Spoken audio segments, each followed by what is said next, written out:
Welcome to the Symphony Podcast. Today we've got a special episode with a guest, Willis Allen. Willis and Matthew are friends from college, and you guys traveled to Guatemala together. And the general theme of this conversation is going to be around how traveling leads to growth, some of the lessons and stories along the way on your guys' journey. And I'm just really excited to hear more about it and to create a little space for some storytelling time. So welcome to the show, Willis. Thanks for having me, guys. Excited to be here on the Symphony Podcast. Get rolling, baby. Yes, sir. So let's start it off with why you guys wanted to travel. You took a full year and went to Guatemala. So what was the logic and what were you hoping to get out of it? Well, it honestly, we ended up working at an orphanage that my family's been connected with since I was pretty young.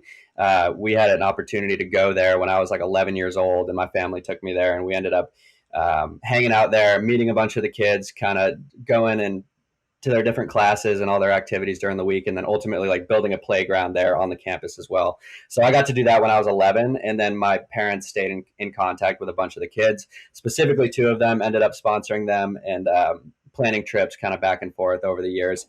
So we were like very well connected with this orphanage, and they have a year-long volunteer program that they open up to just young people. I mean, not even young people, kind of people of all ages, but it's a year-long program where you fill a position within the orphanage. And so going into my senior year of college, and Willis and I went to school together. We both went to Chapman and lived together for 3 of those 4 years. Had a blast. So going into senior year, I think Willis also had jobs lined up for when we graduated. And so that senior year was just kind of like, it felt good because we knew that we had somewhere where we were, jumping into right after we graduated. But in like September or very early on in the school year, we ended up we threw in applications to do that year-long program as well, just kind of as like whatever, like the application's not that long, might as well just throw it in and see what happens. Didn't hear anything back for months, like months and months and months, all the way up until like a few weeks before graduation.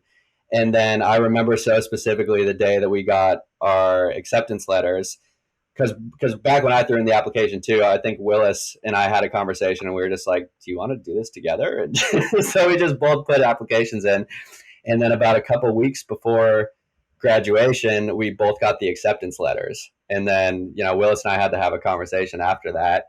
And I can kind of let Willis go into that a little bit. But for me personally, I think the decision ultimately came down to me not quite wanting to just jump right into the corporate world, but also not having a full idea of what that would look like if I didn't jump into the corporate world. And so this looked like a good opportunity to just completely shake things up and go do something that's kind of off the walls in a lot of regards, just to kind of like see what that brought to my life and see if it brought any more clarity to where my mind was at that time and like what I wanted to get involved with and kind of how I wanted to go on and do a journey of my own. But at the time I didn't know what that was. And Guatemala seemed like the best choice out of them. So I can let Willis speak on his experience leading up to it as well. Yeah, I think for me, as Matt kind of touched on, it was one of those things as to where, we had a few jobs lined up and whatnot, for after school. But I mean, there was nothing that really, really like caught my eye and excited me.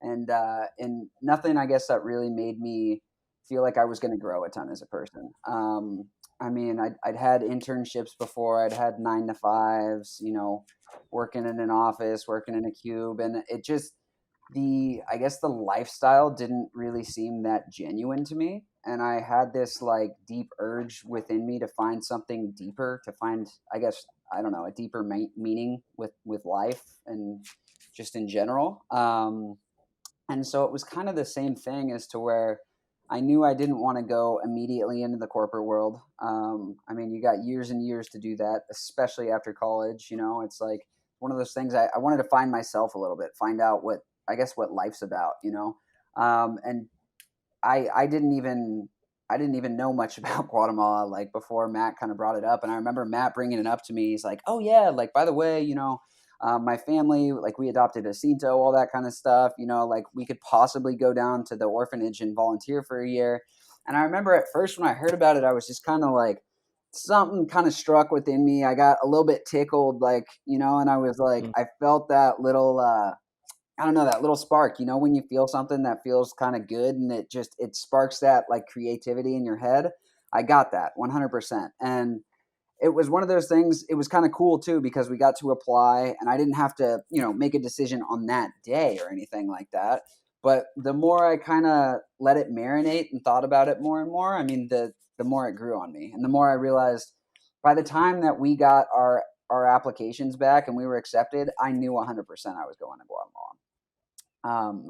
And I mean, I think that was kind of an interesting thing too, because I think my parents are a little bit different in some ways. And, my dad's very kind of out there, do your own thing, like liberal. And my mom's very like, this is the path that you have to take, that you have to follow through life and stuff like that. And I remember I was like kind of scared to tell my mom, out of college, like, yeah, I'm going down to Guatemala for a year. And I remember I told her at first, and she's like, Guatemala? Like, why the fuck are you going down to Guatemala? Am I allowed to cuss on this? I'm sorry if I'm not. I'm sorry. You're good. But she's like, Guatemala, why on the world are you going to Guatemala? Like, it's a third world country, like the death rate there is ridiculously high. I mean, the murder rate is one of the highest in the world, actually, and she just couldn't get it through her head why I'd want to go down there, and it was one of those things as to where it was, I needed something to challenge me as a person and bring me out of my small little Orange County bubble worldview to challenge that. And hopefully I was hoping that I would glean some type of insight that would make me grow as a person. And I mean, I got that and a lot more when I went down there, for sure. Very well said. And I think it's notable the intention that you had was more towards how can you grow as a human being coming out of college, rather than maybe just like jump into a more certain path with a little more security. And so what you guys got down there, what was the initial reaction like, just getting settled in? Was it an easy transition? Was it pretty eye-opening? We kind of had multiple transitions in a way. And I feel like we were on such a high of like senior year, graduation. You're not doing much schoolwork at that point. Like, it's just fun. You're around all your friends. And like Willis and I were the ones that were like going off and doing something different. So there's all that like, yeah, like this is so cool. This is going to be such a life-giving experience. And then from like that to, less than 2 weeks later, getting dropped off, like landing in the Guatemalan airport, and immediately having logistical issues with our pickup, who was like 4 hours late, and the plane came in late. The plane landed in a different place. The plane landed in San Salvador because there was too much turbulence to land in Guatemala at the time. And so we end up like going to someplace different, being on the plane and just sitting there for hours until we can take back off, knowing that we had like scheduled a pickup with somebody who didn't speak English. Just we set it up through the computer, I think. So kind of being like, this is a long shot that they're not gonna know that we're here and we're not ready to be picked up when we were supposed to land. So it was just like stressful from the get-go. But then we finally made it to this school that we were going to be at for 2 weeks before we went to the orphanage. And so the school itself is in this town called Antigua, and Antigua is awesome. It is like one of the coolest cities I've ever spent time in. I've been back since, actually. I went last year for like a little over a month just to be there and hang out and work because I could work from wherever. So I just went and spent time there because I loved it so much. And it's very cultural, and there's a lot of tourists coming through, and it's just upbeat, and it's an awesome town. And so that's where the Spanish school was.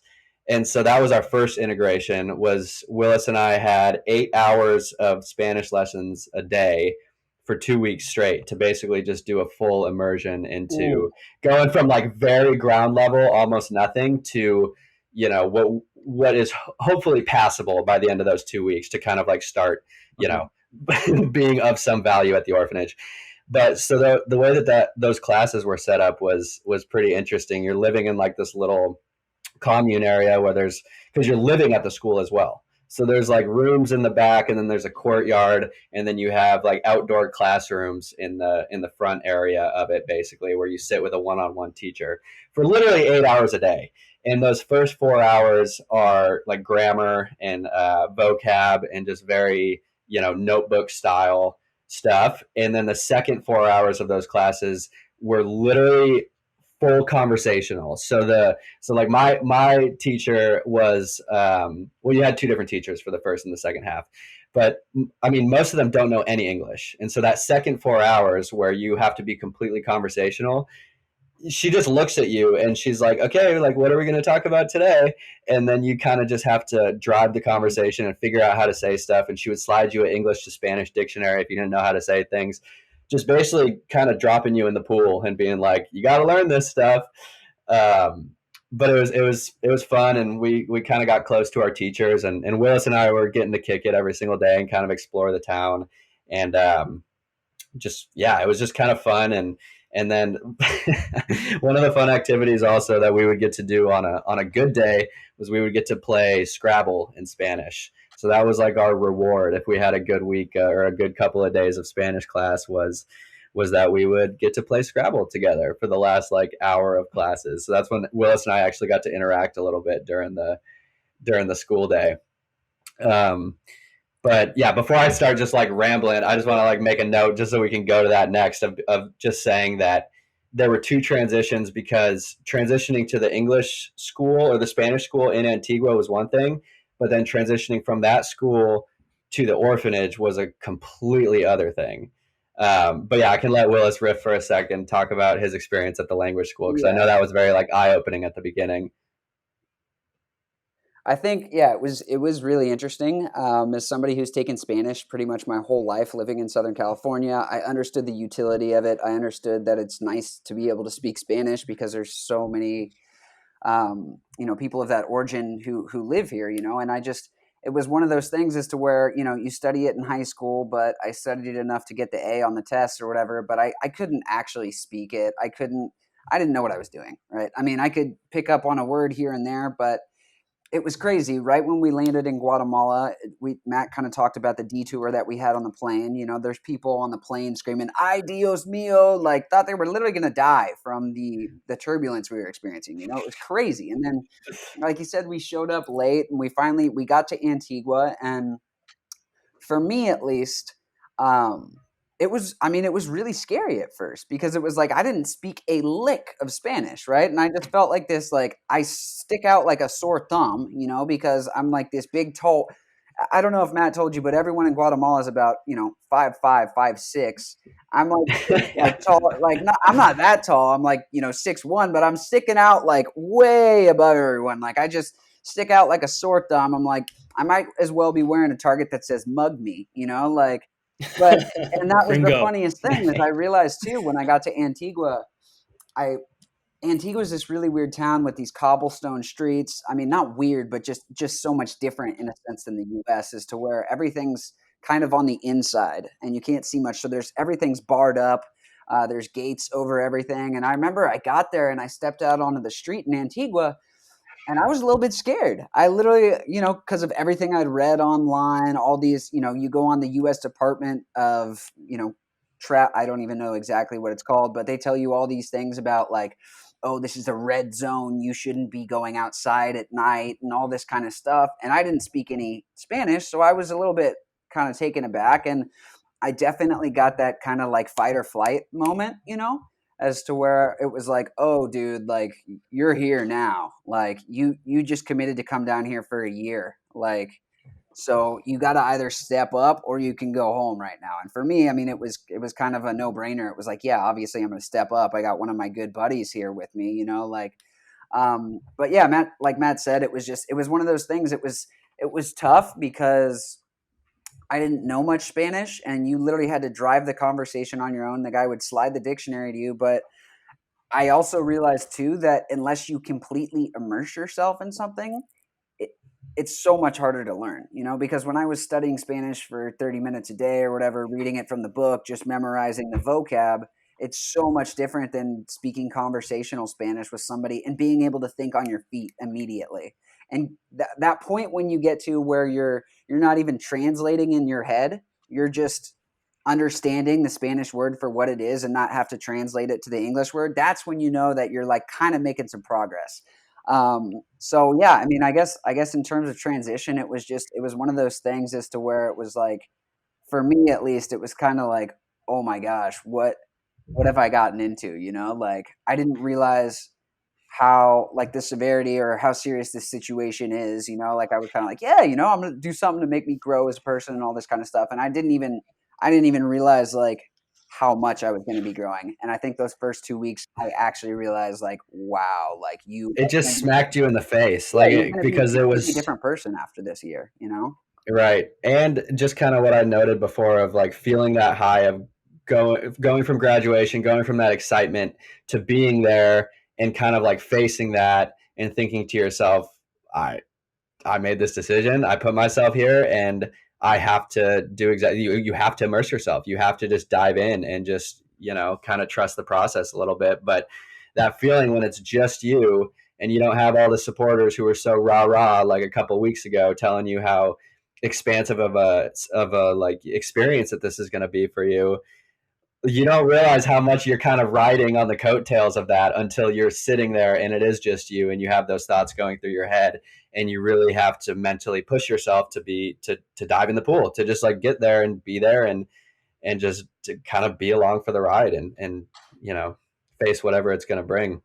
But I think from Spanish school to the orphanage, I think I more had that moment when I got to the orphanage, because like I had been to Antigua before, like I kind of knew, I had a little bit of background, I knew it relatively like what we were getting ourselves into. And then after those 2 weeks of Spanish classes, I was like, oh, okay, like I can I can communicate pretty relatively well. Like I think I can get by. But then you get to the orphanage and you realize that your Spanish instructors from the Spanish school were speaking at about like 10% speed of what it actually is like in day-to-day conversational Spanish and slang, and like talking to little kids and having like 20 of them running around you constantly, like pointing at you and saying things and like asking you questions and you not knowing how to respond, and you literally just walking around like a big white doofus just being like, ah.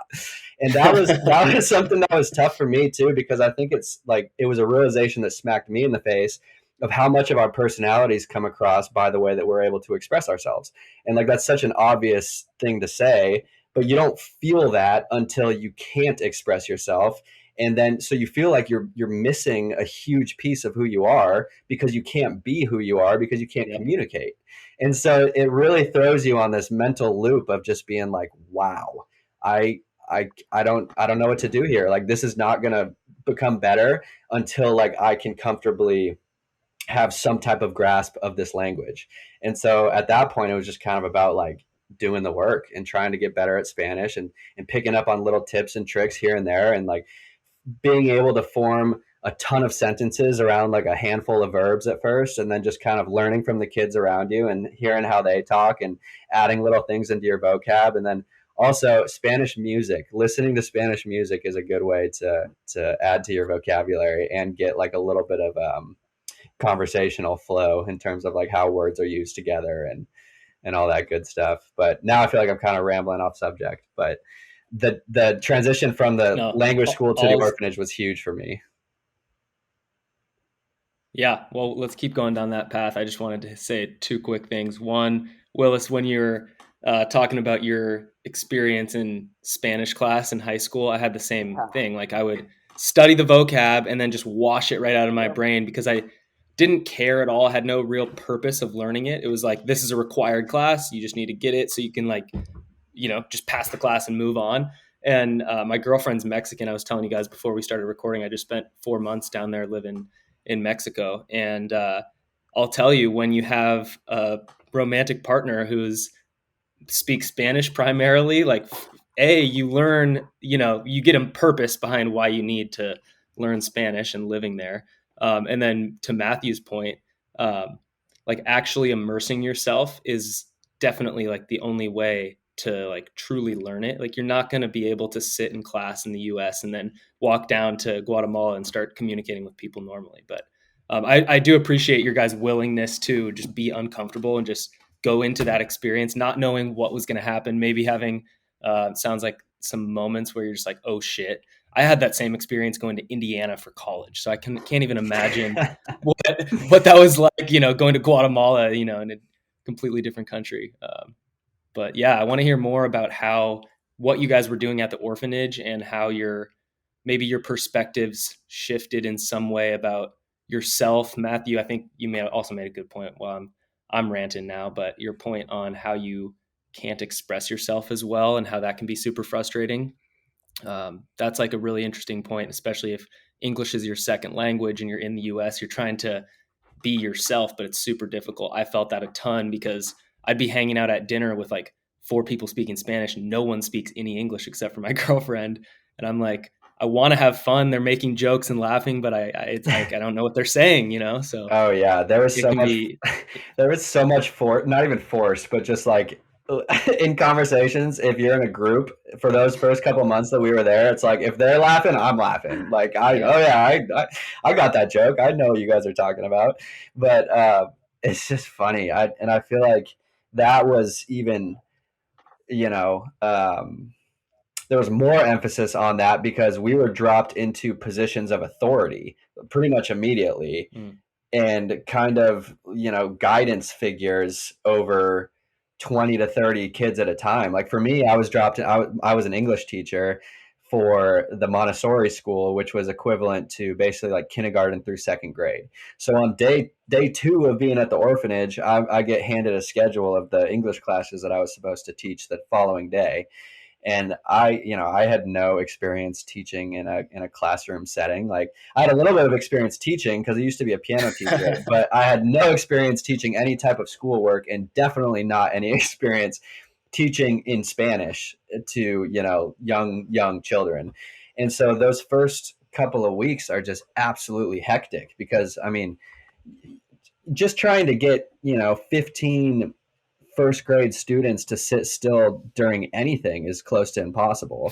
And then once they realize that you don't have any type of grip on the language, oh my God, dude, like you don't understand how terrified you can be of second grade children when they're when they're just causing a ruckus in class and literally like rocketing all over the place and like wrestling each other and just, you know, stuff that kids do, and especially stuff that kids do when they realize that the adult in the authority position really has no control over the situation. And so it was such a learning curve for me.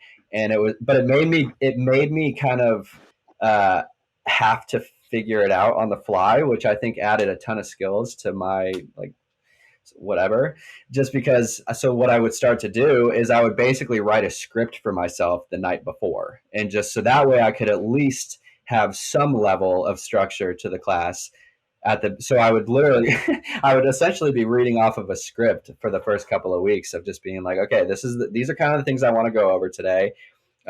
Here's a few different responses to questions that I could possibly foresee happening. Here's a couple of ways to like find some organization in the room, provide some structure, tell people to be quiet, tell people to get out there, like sit at their desks, tell people to work in groups of whatever. So just finding those little pieces of like sentences that I could start plugging in on a day-to-day basis and just really building from that place of like incremental progress and just anything that I could do to get by until it was going to get to a place where it became a little bit more comfortable, which it ultimately did. But I think that really forced me to learn the concept of like taking a beginner's mindset to any type of problem. In this situation, we had no choice, but I think just in life in general, it's important to have those skills where you can go at something from literally ground zero and know that if you keep putting one foot in front of the other, you're going to get to a place where you become comfortable with it and you're, you know, miles ahead of where you started from. So that was that experience, and the first couple of weeks of trying to teach an English class to the youngins was definitely a mind-opening experience, to say the least. Yeah, kind of going off the back of that.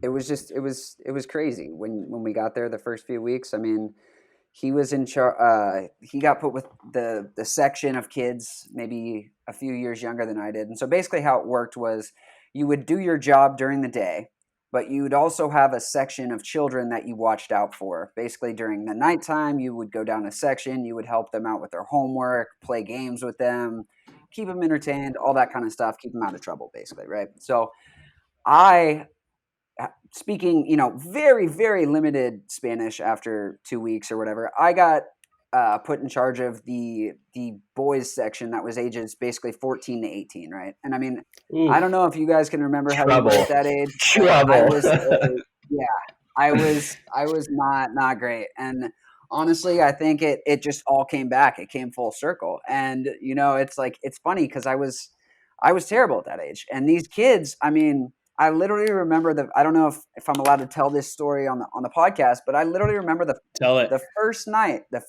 when I went into section. I'm sitting there, like, they're all introducing themselves to me and all this kind of stuff. And I'm kind of like, ha, smiling, laughing. Yeah. See, like barely getting by or whatever. One of the kids taps me on the back and tells me to look around. So I turn around, I look around, and I kid you not, it's this kid named Jaime. And he's got no clothes on. He's hanging his full thing out right here. And everyone just starts dying laughing at me. Even the older workers who were part of Nuestros Pequeños Hermanos where we worked, like 30-year-old men were laughing at me. And it was one of those moments, we talked a little bit about feeling uncomfortable and it making you grow. It was one of those things as to where I literally was like, what is going on here? Like I was not expecting at all. Like, this is an orphanage, like you're not really expecting to walk into that kind of thing, but it's like, it was funny too, though, because like once I did kind of start to learn a little bit more of conversational Spanish and stuff like that, it was one of those things as to where we laughed about it all the time, and they had told me, they were like, oh, like, I can't even believe that, like, you took that so cool when you came in here, we were just screwing with you and all that kind of stuff, kind of testing you, but it was for sure one of those things that definitely kind of made me feel out of my comfort zone, and then talking a little bit more, I guess, about what we were doing at the orphanage, I started working too, and we talk about that kind of language barrier. Literally in class one time, I'm sitting there and one of the kids from my section's messing with me the whole time, like just talking while I'm trying to teach this lesson and stuff. And I've got an unbelievable amount of respect for teachers now because I was never really good in the classroom either, but this taught me to be good in the classroom. And I'm just trying to get this kid to be quiet. And finally he just keeps on rambling. And so I said, Shombre, Brian, Shombre. And I didn't really know what that means. It was one of those lingo kind of slang terms I picked up in my section of kids and stuff like that. And the whole class goes quiet. It just gets dead silent. I mean, you could literally hear crickets in this room.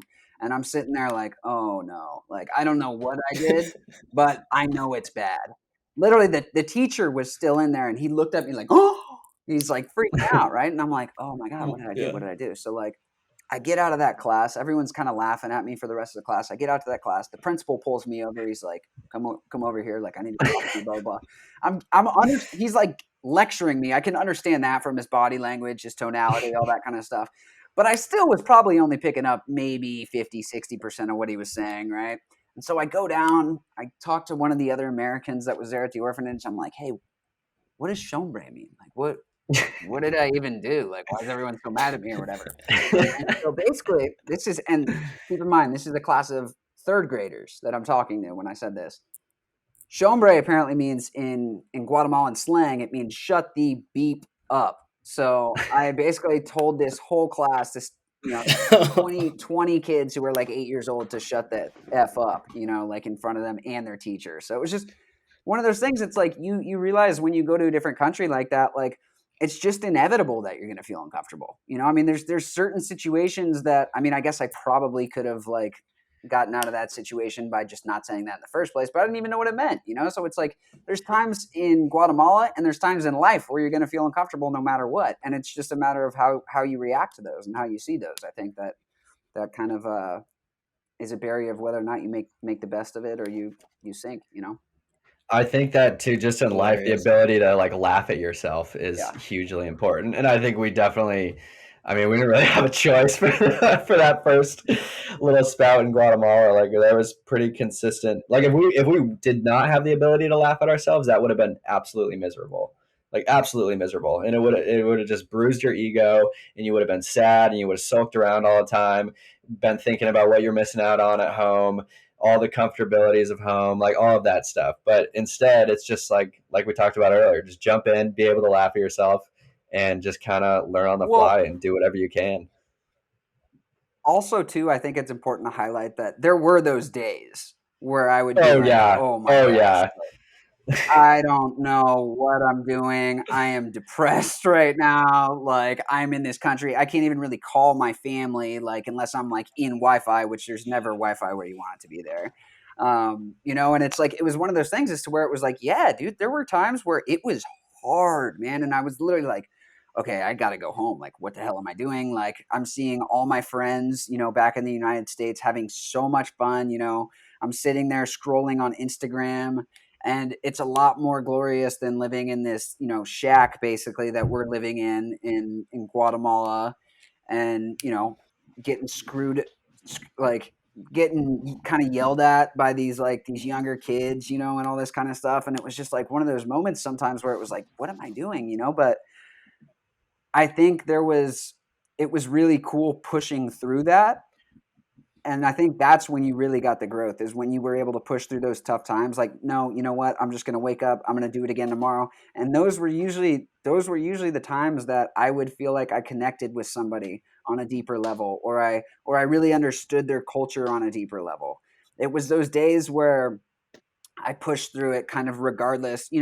I guess I equate it to water polo. Nobody wants to get up and swim at 6 a.m, right? But if you want to be good, it's something that you do regardless. It's kind of like that in life sometimes, as to where it's like there's going to be stuff that sucks sometimes, and you're not going to want to do it.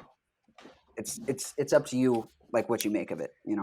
Yeah, I love that you commented on the pushing through those days, and that's where the growth came to, because I think that's a huge point. And I think, just as like a tangible example of our time in Guatemala, it was like we had to take those like verbal beatings, that like embarrassment, and just like sit through it, because especially at the orphanage, like the way that it worked is like that banter between all the boys and like just shitting on people, like making fun of people, like that's just how the kids that age talk to each other. Like, that's just their banter.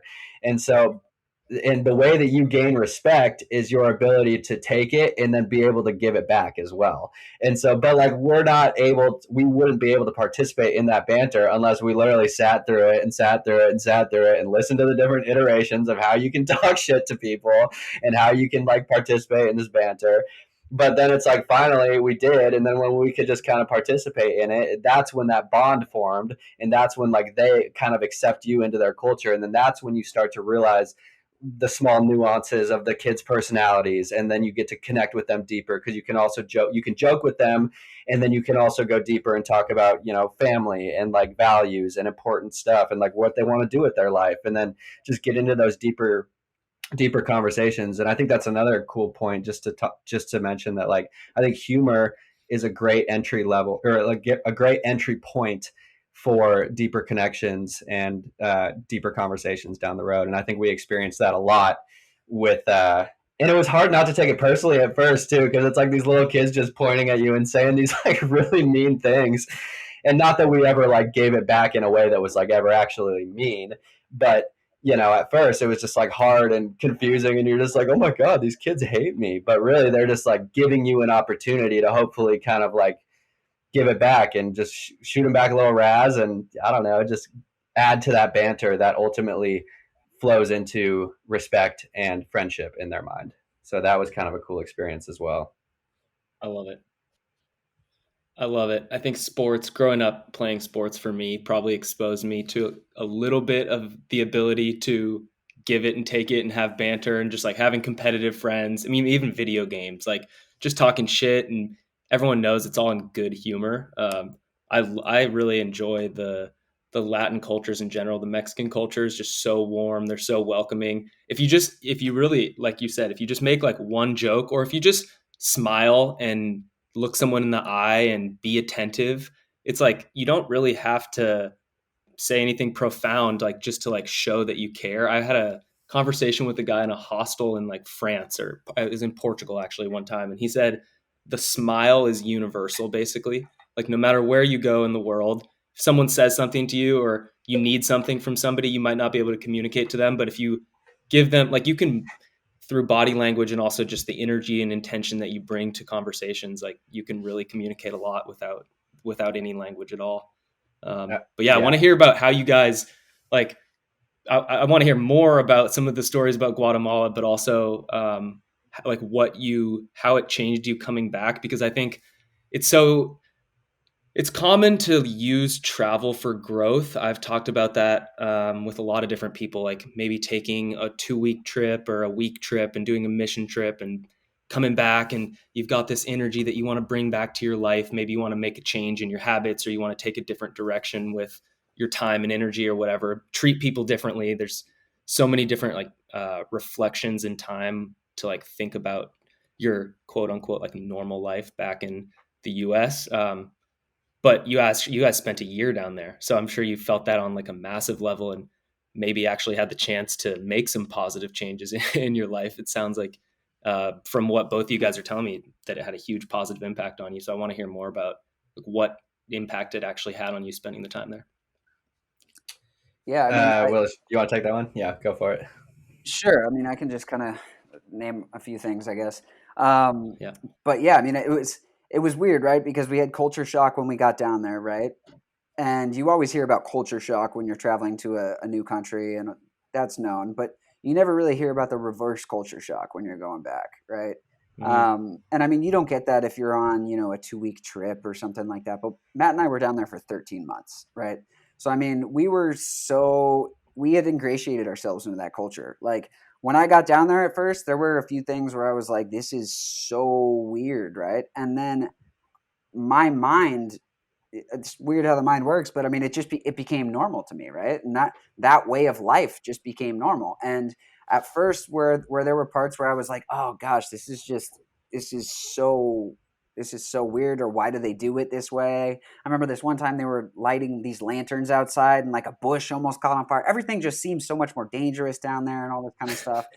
But it became normal, right? And I think it made me realize just the power of perception and what you can do with an open mind, right? Because it's like there's so many things down there where it's like we think, oh, that's a time waster or whatever the heck it may be, but really for them that's just the way things work. They prioritize relationships over getting things done, really. So sometimes I would get so upset because I would be like, oh my god, this guy was supposed to have a meeting with me at 3 and it's literally 4:15 right now and he is nowhere to be found, like people would ghost you like that or whatever. And then you realize like, no, it's because basically what's prioritized is connection there in that culture. And I'm sorry, I'm kind of rambling, I'm here and there a little bit. No, you're right on, dude. But I guess in terms of just what it gave me,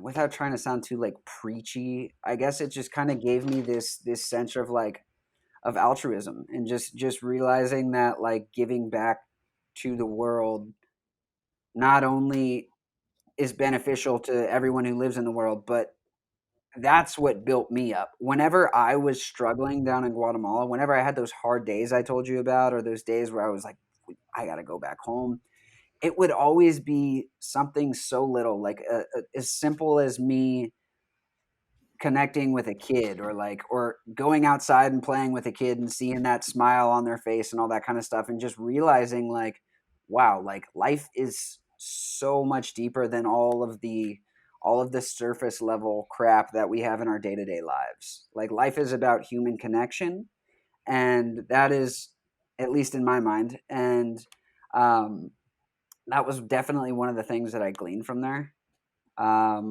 I mean, multiple other things. I'm kind of scatterbrained a little bit right now about it, but I mean, I think No, that definitely. was the Uh, number one thing for me.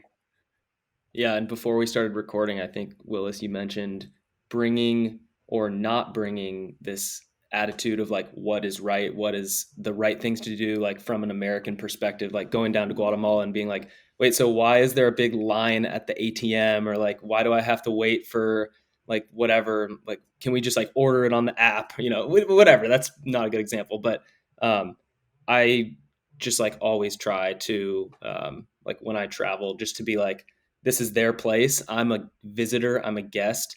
I guess the example that comes to mind is like surfing down in Mexico. Like I'm in their land, like playing, recreating, having a good time, but like really understanding my place and not trying to bring this energy that, I mean, I don't want to sound like preachy or cliche or whatever, but a lot of the times us Americans are known for being like very boisterous, very like loud people. Maybe I mean, if you have traveled, you know this, that like We're people not kind of very make fun of Americans. Yeah, we don't have like great reputation abroad. No. And so just representing like yourself in a different way. And I think people are kind of like, oh, like you actually have like a nuanced perspective on politics over there. Like, oh, that's interesting, because from over here, like the U.S. is so secluded that we think we're kind of the center of the world when really we're on the periphery and everything else is going on without us. But that's a good, yeah, I'm glad we're talking about this too, because I think that was one of the main things that I took away from it too, because it was like everything was kind of a struggle for Willis and I at first, and it took a big realization on our part to like come to that understanding of like, oh, things are harder for us right now because we're comparing everything that we're experiencing to how we've experienced life in the past in America. And that's such a toxic mindset to have, like, because that creates this concept of like us and then everybody else. And if things aren't going on everywhere else like they are for us, that's different, and that's a red flag, which is so wrong. Like absolutely just backwards. And that was like even stuff, I will say, not to cut you off, even sorry, no, I didn't mean to cut you off, go but for it. let me just say real fast, like the like we'll see something, for example, like I traveled to Nepal last year, and they're doing like their goat ceremonies where they bring down all the goats, they slaughter them, and they have this big ceremony where it's a Hindu thing. Or they leave trash up in the mountains, they have like landfills up there, and like I could go over there and find myself being like, man, why don't they clean up the trash? But then you realize like, whoa, they like barely have the resources to like make it through the winter, you know, like they're more focused on like literal survival and like their community than they don't have the luxury and the facilities and infrastructure. So it's easy to judge or to like try and place negative judgment on other cultures for how they do things, whether it's how they slaughter animals or how they pollute the earth or whatever. But it's like not trying to push that over there, like really understanding their perspective and like why things are happening. So yeah, keep going. Yeah, and just understanding that people Sorry have about different starting points too, and different access to different resources, and like cultures, any culture around the world is developed from years and years and years and years and years of people gathering and doing things in certain ways, and smart people coming and innovating and building and like coming together and forming community. And a lot of cultures emphasize different things, like whereas like Willis touched on, they emphasize like relationships and family and being close to one another and doing whatever it takes to make sure that they can have time in their days to form human connections with other people. And so it's like that's their emphasis there.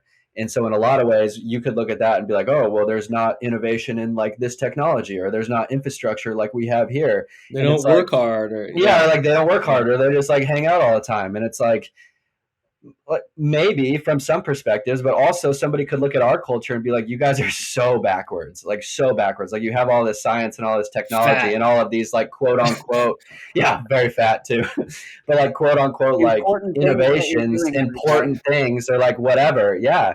Whereas, but you know, I mean, But look at the divorce rate. Look at the, yeah, there's just, I guess all of this suicide, ranting, depression. Yeah. all of this ranting comes back to the essential point of like, live and let live, essentially. And just like if you go somewhere else, understand that it came from a collection of experiences and history and people that you had nothing to do with, and so like it just is what it is. And so you're there to experience and learn and observe without being like, oh well, this is different than what I'm used to, and what I'm used to is what's right. Because I don't think that's a very healthy outlook to have on the world, and I think that will make your world very small, and it'll make it difficult for you to have expansive experiences when you go anywhere else, because you're looking at it through a very narrow perspective, in my opinion.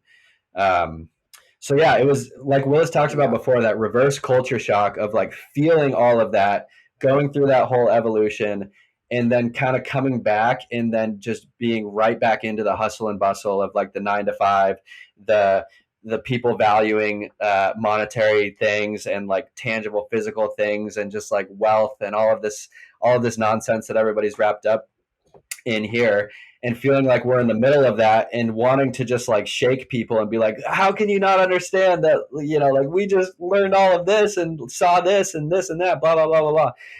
And, but then also feeling like we were the odd ones out for having that perspective. And in a lot of ways we were, because we did have the opportunity to go be somewhere else for an entire year and go through all the evolutions of realizations that we were having. But it became very frustrating and very isolating to come back and feel like that was a very foreign concept that was like really central to our new belief system based on our experience. But it was very isolating coming back and difficult to jump back into this world. Well, it's one of those things is I think at the end of the day, it all comes down to perception, right? Like the way we looked at the culture, the way people look at Americans when we're traveling. I had people I'd run into traveling who thought I was Australian because they thought I was cool and like wasn't like a typical snobby American, right? It's like at the end of the day, everything's comes down to perception, right? So it's like whether or not you can take yourself out of that and look at things objectively, right? And I think that's really, really hard to do, right? And sometimes it takes a little bit of reframing, right? Or thinking like, that's what got me through the hard days sometimes, right? Like, oh my gosh, like I got to go do this today. Well, like, no, I get to do this. I get to hang out with these kids. I get to do all this awesome stuff, like that was cool. And one of the things I think was most powerful for me in Guatemala, I literally remember like we went out, sorry, I'm kind of just going on a story here, but this came to mind and it's a good one. Matt and I went out for Christmas. And these kids are literal, like they're orphans. They don't have anything. These kids have maybe a shirt, maybe a pair of pants that they're sharing with other people in their section, right? And so we had Christmas Day Mass. And so after Christmas Day Mass, we were going to go through the town, this little town with dirt roads and all this kind of stuff, handing out some gifts to less fortunate people in the community, right? And I remember thinking, like, less fortunate people in the community? Like, are we really saying that? Like, these kids are orphans right here. Like, this is about as less fortunate as it gets, right? And so we go back to our sections, right? And these kids, they literally start going inside their lockers and they start pulling out their toys that they don't want. They start literally pulling out their shirts. Some of these kids had like 2 pairs of shirts and they would pull one out and they wanted to donate it to these people, right? And so we go out, we're going out in the middle of nowhere. I mean, we're like in this like rural kind of farm town in the hills of Guatemala, dirt road and everything. We walk into these people's houses who are living in the community, and I understood. These people are living in literally a 10 by 10 foot tin shack. There's 8 people living in the shack. In the middle of it, it's a dirt floor. It's got a fireplace in the middle where they cook their food, right?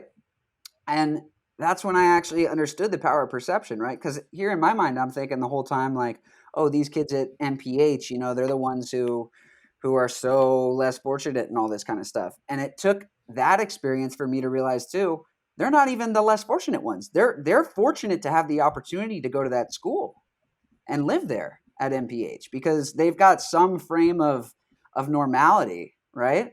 But these kids who are living out in the dirt in the fields, they're literally working their asses off just so they can get food, right? And at the same time, I literally remember walking into these places and these people offering me food. And it's like, dude, you don't have any food to offer me. Like, keep that for yourself. But they don't. That's just the way the culture is there, and it was one of those things that was just so mind-blowing to me. I mean, it completely changed my life and the way I look at things, right? It's like just that element of selfishness or me that I think we get sometimes, like in a, don't mean to go on a rant here, like a capitalistic system or whatever you would call it, like you don't have that there. You can't afford to have it there, and you prioritize human connection because that's what's got your back at the end of the day, and that's totally the amount of generosity and gratitude too that I experienced from that culture was just overwhelming, honestly. I mean, Willis just told a good story of it too, but like I remember multiple times we each worked with a section of boys. So like my section was like the 11 through 14-year-olds. Willis had the section right above me. So those are the groups that we would hang out with at night. And I remember like when it would be a certain person's birthday, specifically one time I remember a kid, Oliver, it was his birthday. But there were also shop classes within the orphanage. So you could learn how to like do a trade after school basically. And one of the trades was like the bakery. So you could make bread, you could make all types of different cakes, like different stuff like that. And so one of the kids who was, learning at the bakery after school, had baked Oliver a cake for his birthday to like eat in section and just give it to him in section, sing happy birthday, like do the whole thing. Because Oliver didn't have any other family in that section, no one to really celebrate with, no one to even really acknowledge that it was his birthday. And so the kid brought him this cake, and everyone's like gathered around him, waiting for him to blow out the single candle on it. And without any type of Oliver just starts cutting it up and handing it out to every single kid in the section. There's like 20 kids in the section.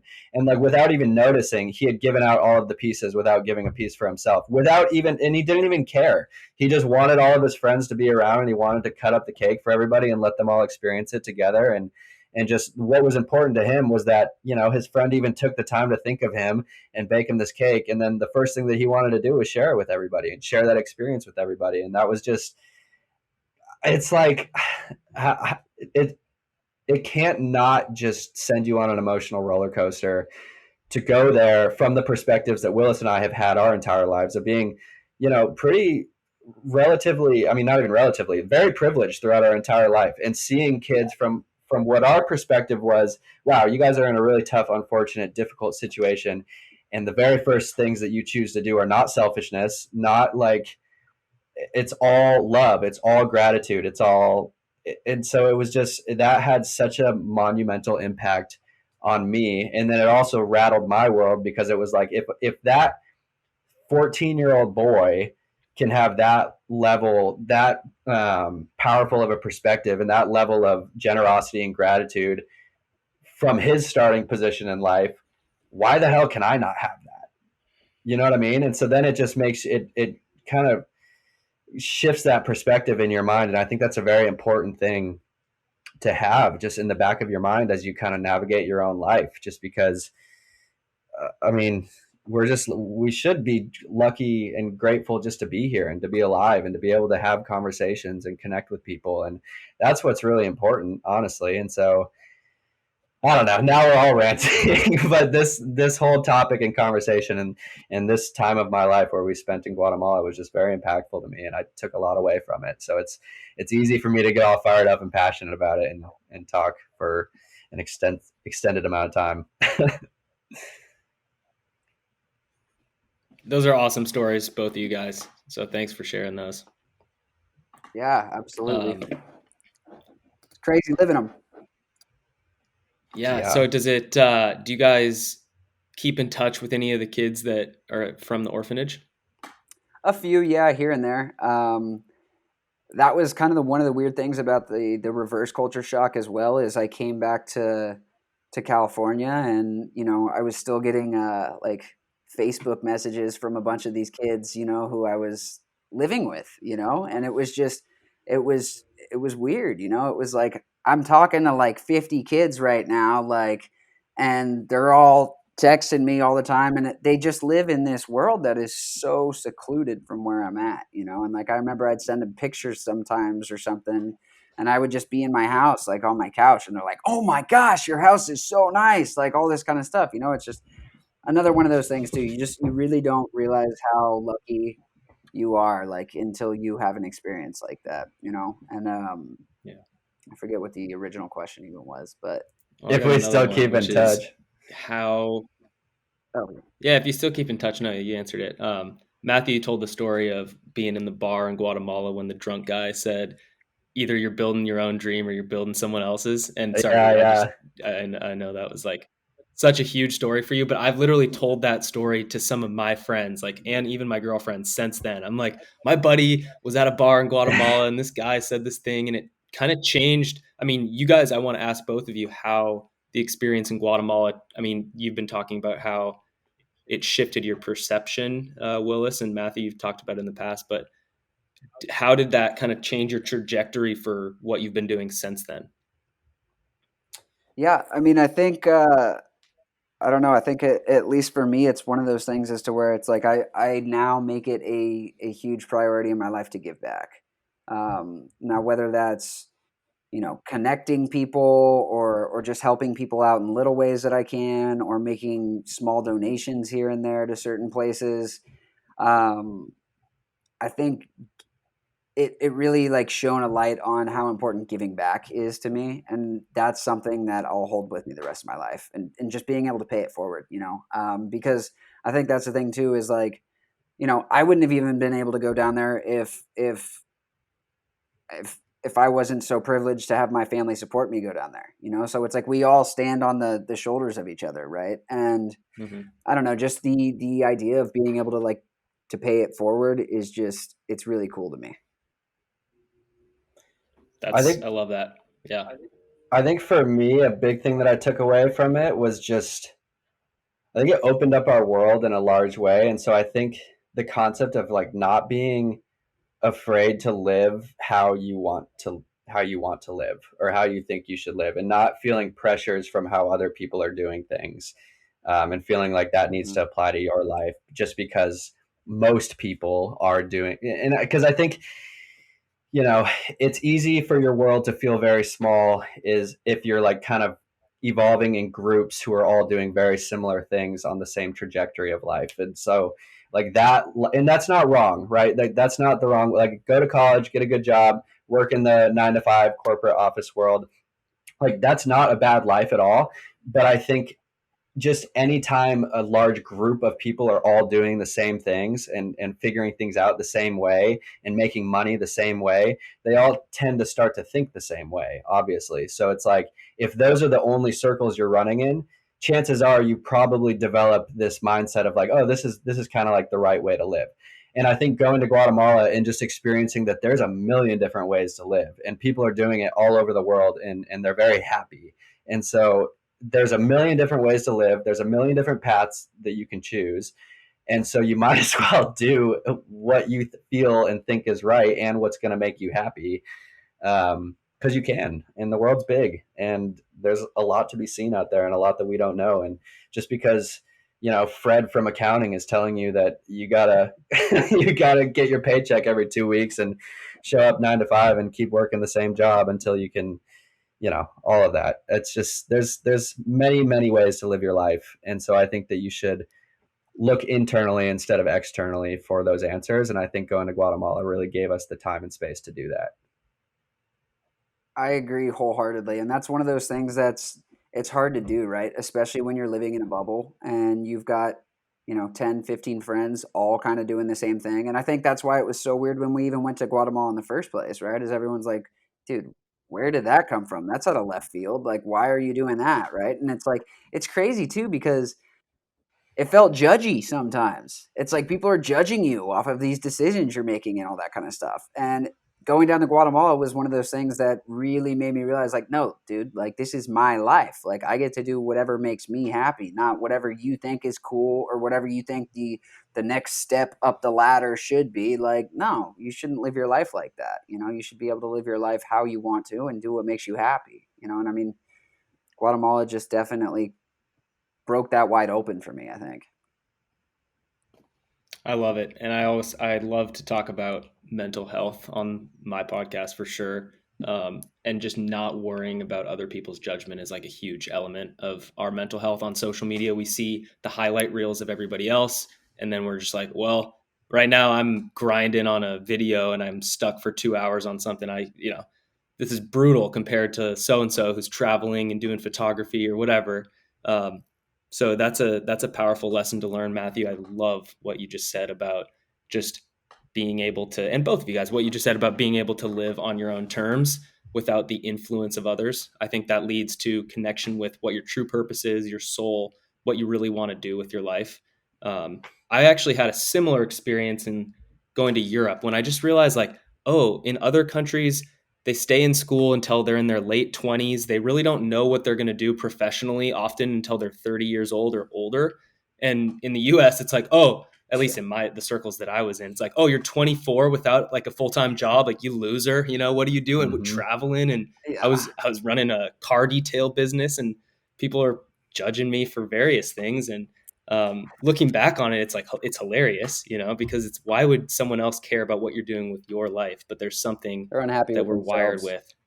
Yeah, I think It's anytime usually you're, not. It's usually their problem.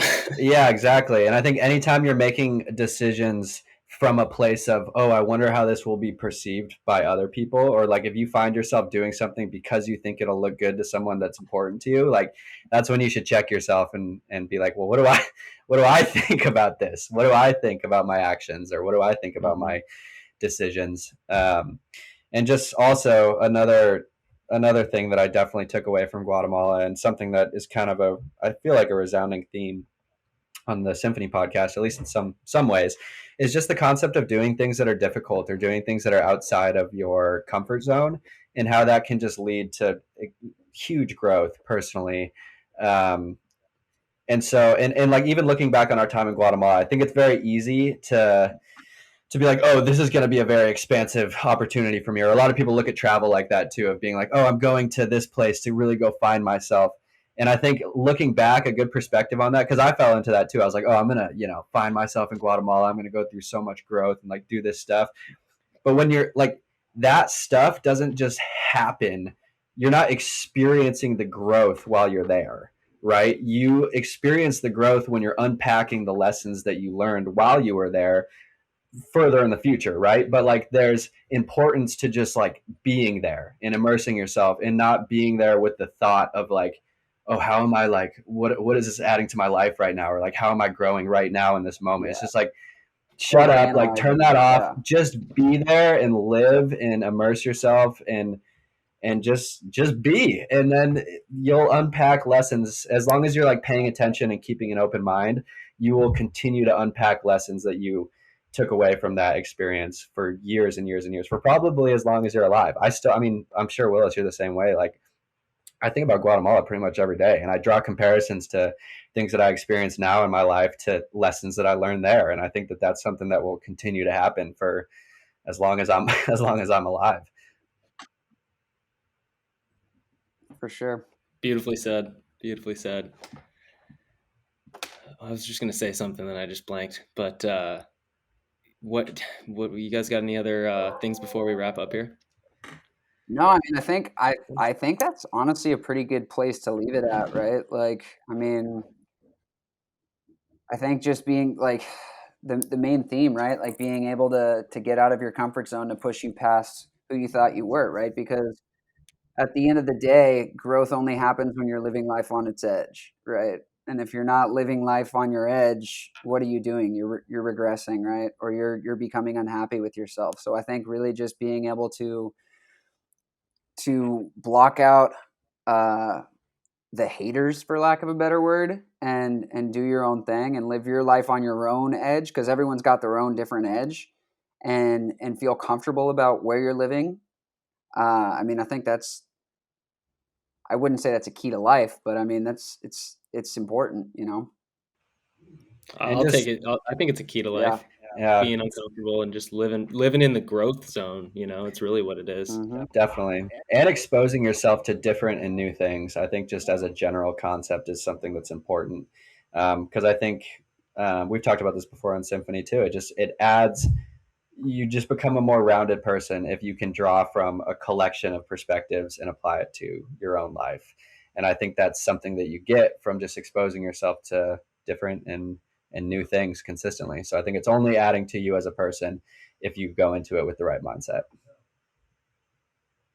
Love it. And the thing I just spaced out of my mind, now it's back, is something I was going to bring up on the Clubhouse call the other day, Matthew. But a lot of being an artist, like creating a path as an artist, this is a little bit less applicable if you don't really identify as a creator, but we all are creators. So it really is applicable. But a lot of people will ask questions to other more successful artists or creators and be like, how did you develop your personal style? Like, where did you, how did you become unique in some way? And to Matthew's point, it's about going out in life, experiencing things, and then coming back and synthesizing, and then actually creating your own perspective. I subscribe to the fact, if I have kids one day, I'm going to tell them, I will pay for you to travel wherever you want for a year. That can be a year of your college. I think there's just so much opportunity for growth there.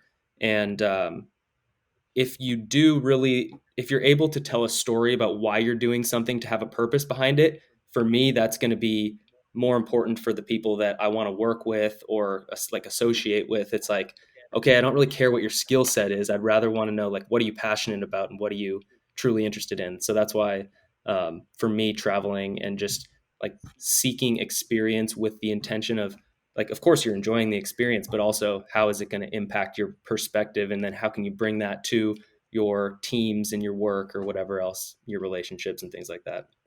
That was my little point on that. I think this has been a fantastic conversation. I love talking about traveling, and a lot of the stories you guys tell, it's like similar stories happen to me in Nepal or elsewhere. And yeah, I appreciate you guys sharing. Also, I just want to say, like, it honestly feels selfish to call like what we did for that year, like any type of service trip or like going somewhere to like do good for others. Because I feel like I mean, well, I took so much from those kids. I learned so much from those kids and those experiences that it did not feel like I was there like helping them, honestly. Like I feel like I was there and entertained them and we had good times and formed good connections and stuff, but like I learned monumentally more from them than I think I was able to teach them in my like very low level English classes that I was administering. But just in general, I mean, I think that comes back to perspective too. I think we went there to form human connections, and that's definitely what we took away from it. But I mean, I learned so much from those kids and that culture and the people there, and so it feels very selfish and very short sighted to call it like a service trip or anything of the sort, because I feel like it added to our lives in a very substantial way.